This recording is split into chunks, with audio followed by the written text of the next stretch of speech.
Bueno, gloria a Dios. Aquí entramos a la parte número 2 de Moisés. Es importante que si nosotros entendemos la vida de Moisés, podemos entender el plan profético de Dios. Si podemos entender la vida de Moisés y el llamado de Moisés, nosotros podemos entender el plan de Dios con Israel. La palabra dice, de acuerdo a Éxodos capítulo 3, cuando usted entra al verso número 15, dice, y mi nombre será recordado como memorial.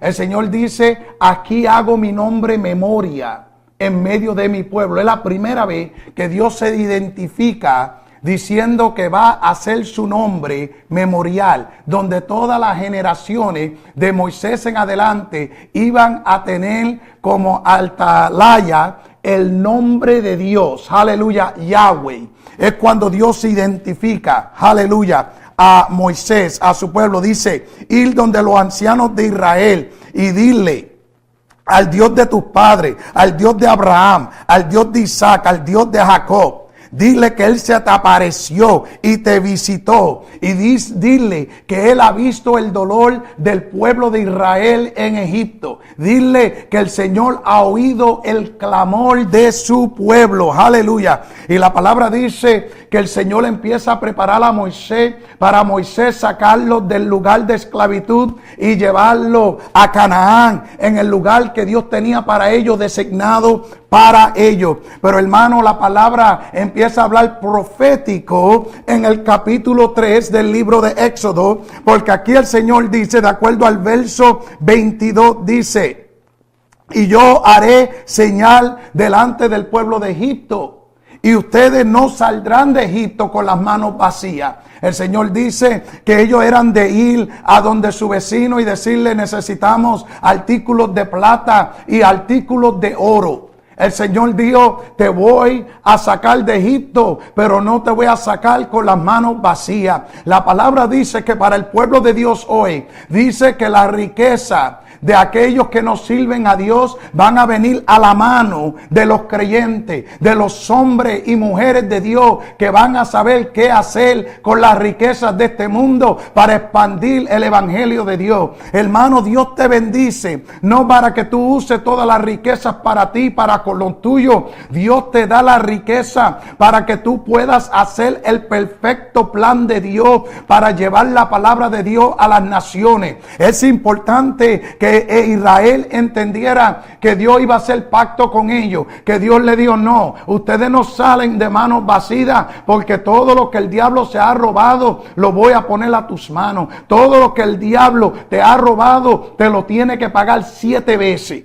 Aleluya. Ellos habían estado en esclavitud, pero la palabra empieza a hablar en el capítulo 4 del libro de Éxodo, y el Señor empieza a platicar con Moisés y le dice a Moisés, ¿qué es lo que tienes en tu mano? Y Moisés se creía que él no era adecuado. Hermano, es un problema cuando usted deja que la opinión del hombre te saque del propósito y del plan de Dios. Hermano, el hombre siempre va a hablar de ti. El hombre siempre va a decir que tú no eres adecuado. Y aquí podemos ver que Moisés tenía preguntas, él tenía miedo en sí mismo, él no se sentía que él era adecuado lo suficiente para hacer el plan de Dios. Él no se sentía que él estaba cualificado. Aquí está Jehová Dios, hermano. Jehová Dios le está hablando. Jehová Dios le está diciendo, mira, te quiero usar a ti, Moisés. Quiero usar tu voz, quiero usar tus talentos. Y aquí podemos ver que Moisés tiene tanto miedo y se había dejado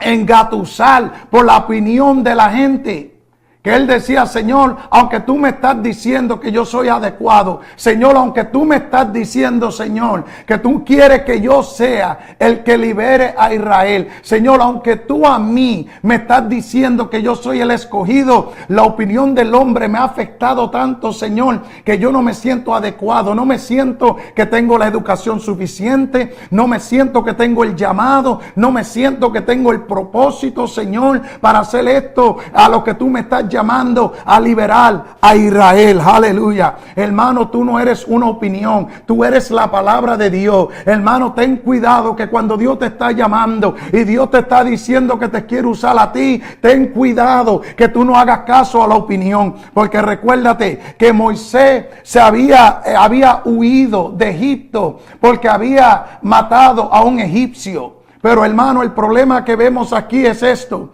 quien le dijo a Faraón que Moisés había matado a un egipcio fue los mismos hebreos. Él había matado a un egipcio para defender a los hebreos, y los mismos que él había defendido ahora eran los que se habían tornado contra él. Hermano, qué tristeza que hay veces que a los que nosotros ayudamos más, a los que nosotros bendecimos más, a los que nosotros levantamos más, son aquellos que quizás se viren en contra de nosotros. Pero hermano, aún entonces, no deje que un error, no deje que un dolor, no deje que algo que te ha hecho el hombre te haga dudar que Dios te ha llamado. Aquí Moisés tenía mucha duda. Moisés se sentía que él no era adecuado. Pero el Señor le habla y le dice: mira, ¿qué es lo que tienes a tus manos? Y él dice: bueno, yo lo que tengo es una vara. Y el Señor le dice: lanza la vara. Y cuando él la lanza, la vara se convierte en una serpiente. Y luego cuando él agarra, se vuelve vara. Y el Señor dice: haz esta señal, ellos verán que yo soy el que estoy contigo. Pero aún Moisés estaba lleno de duda. Y el Señor le dijo: mira, pon tu mano en tu vientre. Y cuando él puso su mano en su vientre, de repente su mano se había llenado de lepra. Y el Señor le dijo: pues pon tu mano en tu vientre nuevamente. Y cuando la puso nuevamente, la palabra dice que la lepra se había ido. Aquí Dios está mostrando milagros como nadie jamás y nunca había visto. Aquí Dios está escogiendo un hombre que había cometido un crimen, que había huido. Pero hermano, Dios le está diciendo: mira, a mí no me importa lo que tú habías hecho en tu pasado. Es más, a mí no me importa la opinión de los hombres en contra de ti. Cuando Dios escoge, Él escoge. Y aquí Dios le muestra los milagros y Él dice: si no hacen caso a los primeros 2 milagros, pues hazle el tercero. Tira agua en tierra seca y esa agua yo la convertiré en sangre. Dios empieza a hablar proféticamente de las 10 plagas. Dios empieza a hablarle a Moisés: Moisés, mira, yo te quiero usar a ti. Pero hermano, la palabra dice en el verso 14 de capítulo 4. Aleluya. Y de acuerdo a ese verso dice que la ira de Dios se levantó contra Moisés. ¿Por qué? Porque Moisés quería un altavoz. Hermano, qué error nosotros cometemos con nuestros ministerios, cuando en vez de hacer lo que Dios nos manda hacer, levantamos una altavoz para que nos represente. Hermano, es un error muy grande en el reino de Dios cuando nosotros dejamos que otra persona corra con la visión que Dios ha puesto en nuestra vida. Hermano, nadie puede representar la visión mejor que tú, porque tú eres al que Dios llamó. Pero aquí vemos que Moisés empieza a declarar que él necesita una alta voz y él levanta a Aarón, hermano, y es un error grande. ¿Por qué? Porque Aarón jamás y nunca podía representar el ministerio como lo podía representar Moisés, porque fue a Moisés que Dios se le reveló. Hay veces, hermano, que nosotros dejamos que otras personas corran con el llamado que Dios ha puesto a nuestras vidas. Hermano, quizá vengan otros y se asocien a tu ministerio, pero hermano, la visión es la visión que Dios te dio a ti. No es la visión de ellos, no es el llamado de ellos. Y hermanos, si ellos no se acoplan a la unción y a la visión que Dios ha puesto sobre tu vida, hermano, ellos no pueden ser parte ni del equipo, ni pueden ser parte del ministerio. ¿Por qué? Porque te van a dividir la visión que Dios ha puesto sobre tu vida. Pero hermano, mientras nosotros seguimos leyendo, y dice que Dios se iró con Moisés, pero ahora Dios le empieza a hablar a Moisés y le dice a Moisés: mira, Israel es mi hijo. Hermano, yo quiero que usted entienda que hay muchas personas que se han tornado en contra de Israel, pero regresamos a cuando Dios habló a Jacob. Dios dijo: bendeciré a los que te bendigan, pero maldeciré a los que te maldigan. Señor, hermano, podemos ver que el Señor por primera vez en la Escritura llama a Israel su hijo. El Señor dice: Israel es mi hijo. Aleluya. Y le dice a Faraón, Faraón, si tú afectas a Israel, entonces yo te quitaré a ti tu primogénito. Hermano, aquí el Señor habla proféticamente lo que Él va a hacer con la plaga número 10. Cuando Faraón se endureció su corazón, cuando Él se tornó en contra de Israel, podemos ver que inmediatamente Dios le dice, mira, si tú afectas a mi primer hijo Israel, entonces yo voy a afectar el primogénito tuyo. Y podemos ver que Faraón perdió a su hijo. Pero hermano, vemos algo bien peculiar en el capítulo 5 del libro de Éxodo. Podemos ver que el Señor le dice, mira, dile a Faraón que es necesario que Israel salga a adorarme.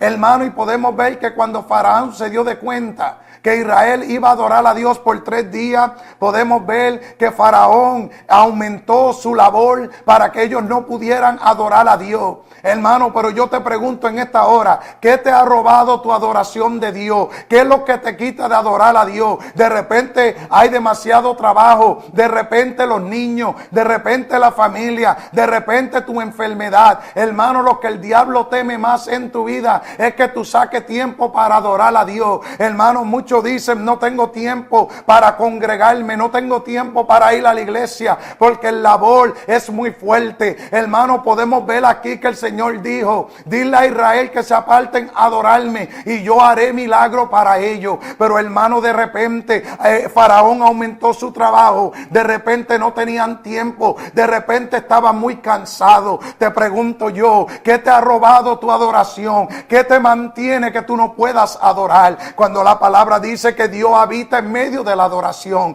Hermano, yo te digo en esta hora que el diablo ha robado tu adoración. ¿Por qué? Porque en la adoración es que habita Dios. Hermano, cuando tú te sientas que estás cansado y no puedes congregarte a la iglesia, es cuando debes de ir a la iglesia, porque en medio de la adoración es que Dios va a sanar tu cuerpo. En medio de la adoración es que Dios va a contestar tu petición. En medio de la oración es que Dios va a hacer el milagro que tú estás esperando en tu vida. Pero hermano, el problema es que cuando el diablo sabe que Dios ha dicho que tú le adores, el diablo sabe que si él te quita tu tiempo de adoración, él tiene la victoria sobre tu vida. Muchas personas dicen, pero hermano, es que estoy enfermo, hermano, es que tengo problemas financieros, hermano, es que tengo problemas en el hogar. Hermano, es tiempo que tú te separes con Dios, porque aquí Dios está a punto de hacer el milagro más grande sobre su primer hijo Israel. Aquí Dios está a punto de hacer un milagro precioso, pero le dice primeramente, apártense en 3 días y empiecen a adorarme. Hermano, ¿qué ha robado tu adoración?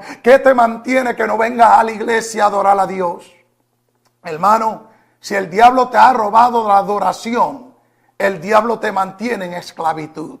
Es tiempo que tú digas, voy a apartarme con Dios, voy a la iglesia a adorar a Dios. Hermano, es necesario que tú te levantes en esta hora. ¿Por qué? Dios te está llamando. En el capítulo 5 habla de la adoración. Y Faraón le trató de robar la adoración a los hijos de Israel, a los hijos de Dios. Hermano, el diablo te ha robado tu adoración. Levántate, la hora ha llegado. Que el Señor te bendiga. Espero verte en la iglesia. Vamos a adorar juntos en el nombre del Señor. Que Dios te guarde. Amén.